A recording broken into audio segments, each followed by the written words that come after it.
Who are you and how did you get here? My name is Neil Chudgar. I got here by staying in school for 29 years. So how are you doing? Again? I'm great. Still good. You're still Wonderful. good? Okay, good. I know that you're leaving teaching, Mm-hmm. but what did you teach? I taught 18th century British literature and poetry, and I taught the course about the theory of reading. And the last semester, I taught a course about ecology, Okay. which was my favorite course ever. How long had you taught before you decided to stop? I was in my second year in grad school, and in coursework, and it was making me crazy, being all alone with the kinds of thinking that we were doing, and I thought, I can't make it through this unless I have some way to feel connected to it. So, against the gentle advice of my advisors, who wanted, in my program we were supposed to focus on our research, so we didn't really have to teach. But I decided to start teaching, and that was in 2003. Would you have wanted to have taught yourself, particularly at sort of college age, anytime earlier? Would you have wanted to have taught yourself?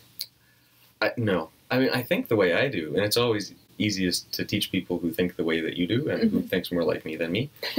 But, especially in college, I think I was kind of a jerk and drunk most of the time. Do you use pen or pencil? Pencil, always.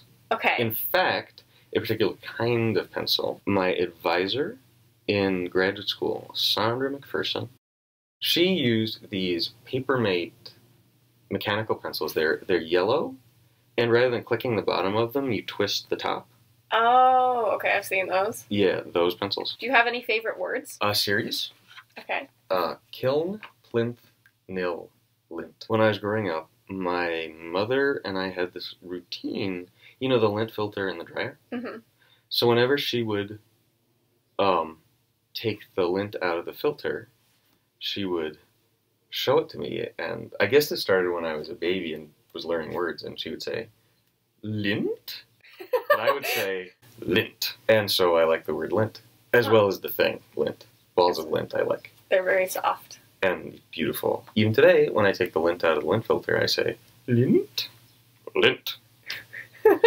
And then those other words just go with lint. So that's kind of a good segue. You said that you had 3 teachers that you really liked. Mm-hmm. Who were they? Well, my mother was the first. My mother is a very, very, very intelligent woman. Okay. And if she hadn't fallen in love with my father and become a homemaker, she was in college, and she probably would have gone on to graduate school and got her PhD. But she made the decision to get married and have children, and she was very glad she did. But her intellectual vivacity continued unabated. She was always a great reader and learner of everything. And so when she was raising my brother and me, she brought her intellectual curiosity to bear on our upbringing. And her approach to the world, it stuck with me. I'm very curious, and I want to know how things work, and I want to think about things and talk about them and ask questions, and I get that from her. Another favorite teacher was my 6th grade teacher, Mr. Kenneth Kirshner. Okay. And now when I think back on it, he was a very, very young teacher when I had him. He must have been something like 23 when I think back on this. Oh, that's astonishing. But he was absolutely brilliant. Just a brilliant teacher. Yeah, I was a smart kid, kind of precocious and probably a little difficult. Probably. Let's say probably. Okay. We'll leave some doubt. Yeah. Why not? But rather than trying to make me do the stuff other kids were doing, like spelling words, he realized quickly that because my mom had been reading to me and because I was really interested in words and did in fact read the dictionary the way, you know what I'm talking about, that the spelling words really weren't useful to me. And so he let me pick out my own spelling words. Really? And then when everybody else had a spelling test, I would have a spelling test too, just with the list of words that I picked out. Huh. And I wrote a little play, and he said, "This is terrific, let's all put it on as a class." What? And we did. Yeah. That's brilliant. He had an astonishing ability. And I was a little kid, so I was very self-centered the way I think kids are. But so I don't really remember how he dealt with other kids, but he must have been, it can't just have been me. He had an astonishing ability to see where other people were, see where students were, and give them what they needed to learn and grow. Uniquely and individually. That is such an astonishing skill. Yeah. I've never met anyone since who was his equal in that department.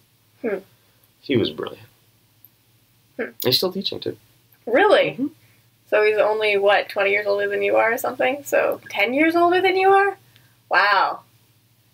I If guess you a were little 12, more than, yeah. oh my gosh. And he was 23? That's amazing. Oh Yeah. my. Yeah. Precocious guy, I guess. Yeah.